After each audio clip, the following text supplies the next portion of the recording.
Hi, and welcome to another episode of the Self Storage Insight Podcast. I'm Ben Shirey, and today I'm joined by Greg Smith. And Greg, if you don't mind, maybe we'll just kind of jump into your background a little bit. How did you get started in self storage, and maybe where are you at in the industry today?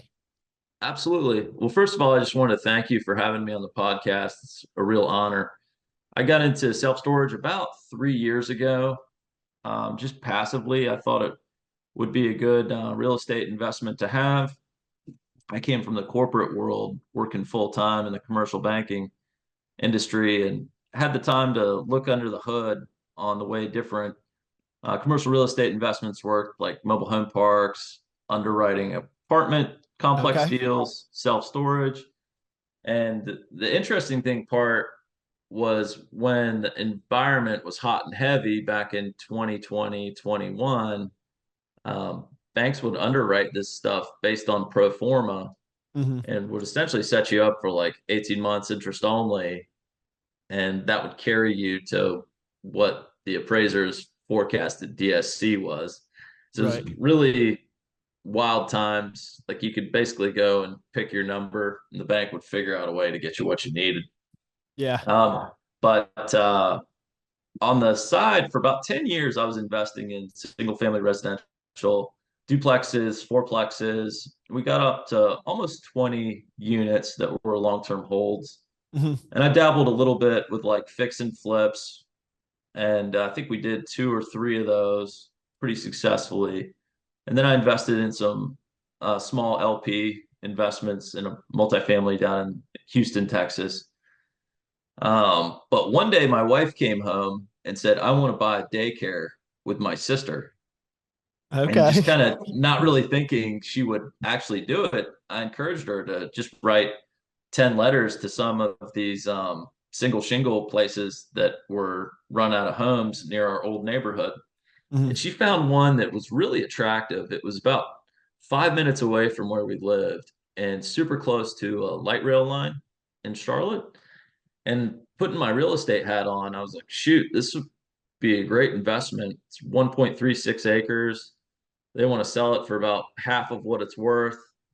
And we really got an MBA in a family business. We sat down beforehand at the kitchen table and we're like, this is not about money. We're just going to have fun. But I really learned three critical lessons that I was able to parlay over into the self storage business.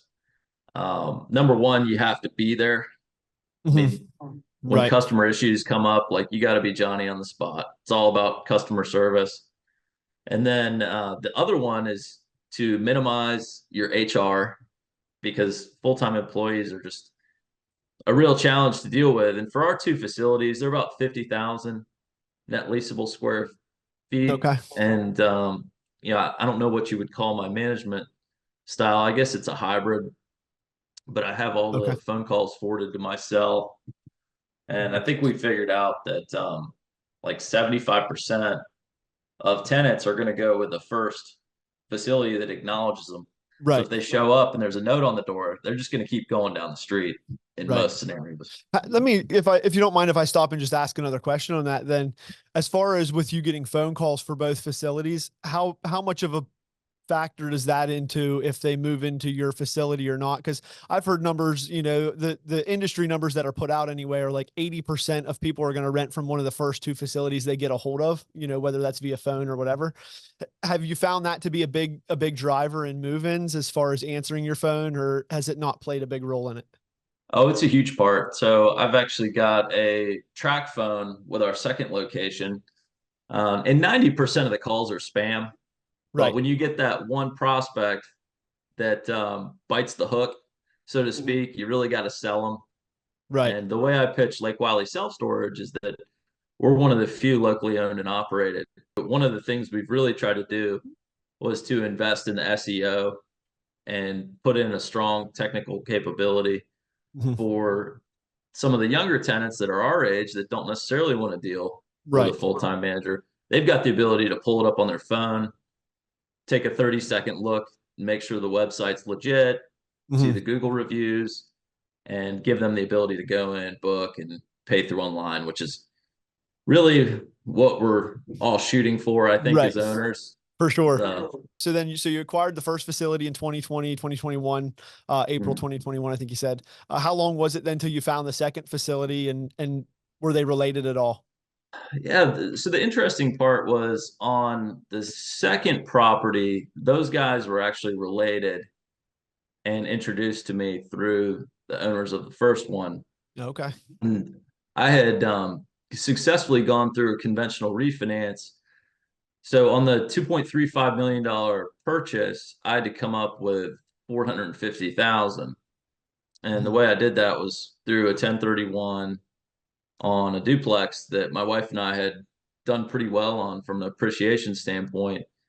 And then we sold a fourplex, and with the combination of our home equity line of credit, which I highly encourage any new investor to get, it's a weapon in your pocket. The access to cheap powder Mhm. is very remarkable. So if you talk to some of the smaller banks in town, you can get a 90% loan to value. Some of the smaller banks will even give you 100% loan to value. And to Okay. make it clear, it's not like a cash out refinance because rates right now are ridiculous. Right. But it's essentially a $100,000 line or whatever your home would appraise at that you can draw on if you've got a really good investment that pops up. Right. And that doesn't even have to be like businesses as far as you can pull across different asset classes in real estate, correct? Because I know there is some stipulations on some of those types of financing, not on all of them. I was just kind of curious what your take is on that one.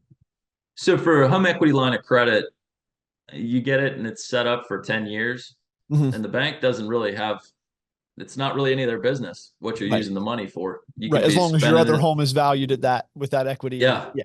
So that's how you were able to utilize or to get the upfront money to purchase the second right, facility through, and then you utilize seller finance on the backside of that. right. Okay, so when you went into seller finance, the how much due diligence do you do as far as acquiring a facility through seller finance? You know, did you have somebody else come in and do a study, a feasibility study, or look at the books for you, or did you do that yourself? How involved were you in that process? So these guys were really good and they kept good records. One of the sellers was an attorney and was very Okay. meticulous about the history of the property. The challenging thing was is they did not use self-storage software, so Right. it was all tracked on spreadsheets, Nice. but fairly reliable. I know that some folks are probably reading numbers off bar napkins that are acquiring some of these mom and pop Yeah, I've heard some facilities. horror stories about that for sure, as far as But yeah. fortunately, they had integrity. I don't think the office manager had sticky fingers or was Right. pocketing cash. Um, but to be honest with you, I didn't really know what I was doing on the first one. I'm a big believer in operating off my gut, and I'm a big picture guy, but Mhm. I don't think I even opened up one of the self-storage doors. I had no idea what a spring was. Any of the deficiencies I would now look for. Right. But I've found just from my single family residential investment career, the more questions you ask, it's kind of like the seller might get a bad feeling in their Mhm. stomach that you're going to nickel and dime them Right. over the small stuff. So it's Mhm. kind of one of those things where when you go in, I look at the big picture and I know this is Mhm. a good investment just Right. from where it's located and Yeah. what the property's been doing, Yeah, and it's a the little bit. potential. I think it's a little bit different even today than it was, 3 or 4 years ago. Obviously, because of interest rates, seller finance Mm, deals are sought after way harder because it's a more attractive deal. Usually, you can come to better terms. You're not fighting with whatever interest rate you may be getting if you're going through SBA or however you end up financing that facility. But so in 2021, it wouldn't have been as attractive, right? Interest rates were much lower, but it still is. There's a different negotiation that goes into trying to buy a deal that's seller finance versus going through a broker and the traditional way. So to your point of asking less questions and trying not to lose those deals, they are a little bit more tipsy on if that makes mm. if that makes sense. So as far as negotiating them though, no, you didn't run into any issues as far as the numbers were way off, what they told you, anything like that. So one of the things I did that I think was creative, I originally put it under contract with the 3 functional acres. and an Mhm. additional acre of raw dirt. Okay. I think that was at 2.25. And then at that point, I was like, I need a little bit more of this dirt because Hmm. the acre is just not, there's not a whole lot you can do with it. Right. I mean, there you can make improvements on an acre, but you get a little bit better economies of scale if you can put it on two. Hmm. So I went to the sellers and made the argument that if I was able to keep Kathy and justify the old office manager, I would need that extra acre. And they were willing to sell that to me as well for another 100 grand. Oh, okay. But Wow, they that's still think that 10 acres is a perfect fit for some type of multifamily. But it's been sitting there for sale for the last 3 years since I've owned it. so. As far as then maybe the pricing structure, as once you acquired the facilities, did you do any like immediate rate increases? How did you kind of play the price increase market there? So I was super cautious. Um, the way the facility was run is they basically had fixed prices for a 5 by 10. I think it was $50. A 10 by 10 was 75, and a 10 by 20 was 100. Okay. And they hadn't adjusted those prices in like 20 years. Yeah. And the average legacy tenant, I think, was around 10 years. Wow. And they were probably 90% full when I bought it. And most of the time, if you find a self-storage facility that's 100%, means they're not charging enough. Right. For sure. And one of the things I did was install LED lighting just to make it feel much more secure. And we put in some extra surveillance cameras and then just did some general lipstick on the pig stuff, like little landscaping on the front, put up some new signage, and did parking lot striping, just kind of minor Mhm. things, and fixed up the doors. But I'll tell you what the really challenging thing is about this industry is finding a good handyman, Mhm. because working on those garage door springs, it's super dangerous. Yeah. Right. And I'm not really a good handyman. So, but being very diligent about my time and just the 80/20 rule, Mhm. stuff that I can outsource, I'm going to outsource Absolutely. and just focus on doing what I'm good at, which is going out and building relationships with potential sellers. Mhm. So are you currently, as far as you're sitting in the market today, are you still looking for any additional facilities, or are you pretty content with the two for now? I actually went and cold knocked on the door of a guy that owns it's like 100 unit non-climate controlled facility, maybe 15 minutes away from us. He's 100% full though, and Mhm. has a waiting list, so no intentions to sell Yeah. there. But one of the things I find myself doing is just driving down the road. I got my real estate broker's license on. If I see a property I like, I'm going to knock on the door Yeah. because you just never know. It's all about timing. Right. Absolutely. And a lot of the opportunities lie when you've got two or three partners that bought it 20 something years ago Mhm. and they're just ready to move on. Yeah. Looking to cash out for Yeah. sure. Yep. Yeah. That's So that's awesome. Yeah. that's where the opportunity is. And that's kind of how we found the second one. It was two guys that I think were in their 70s, but they were ready to part ways. And Mhm. this property had really been passively run and they didn't put a lot of money into it. Mhm. So with that, you get a certain flavor of tenant Right. that comes into play. And they're paying 50% market and haven't had rate bumps in Right. 10 years. And I think it was passively managed, but that manager wasn't necessarily keeping the most diligent records. Mhm. So we had probably 25 units that weren't accounted for Okay. in the software. And they didn't even have software. It was just tracked on physical paper leases. So that is where I had to bring on a professional manager. So Yeah. Kevin Liebrick at My Storage Ops came in and helped us out in untangling that hairball. Did a Right. phenomenal job. Big shout out to Kevin. Okay. Um, if anybody has a kind of a messy scenario that they're in the process of acquiring, he's a great resource. But he helped us kind of account for all those units.